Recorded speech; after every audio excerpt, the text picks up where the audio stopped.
While other sessions focused on visual storytelling, we learned how to plan and create all the components of a 3-hour radio broadcast from scratch for WTBU 89.3 FM here at Boston University in just 6 days.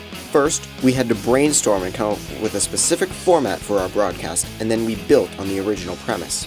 We all contributed in picking the music and had to write, voice, and produce all the ads, PSAs, breakers, slogans, and station identifications. We also ventured out into Greater Boston to put together and edit our field recordings, complete with composed intros and outros, all fine-tuned via Adobe Audition, inspired by our visit to the pros in action on the Greg Hill Morning Show at WAAF-FM.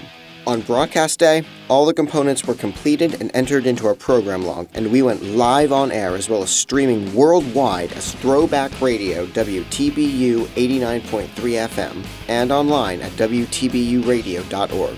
Being able to connect with such a huge audience through only words, music, and sound was a really awesome experience.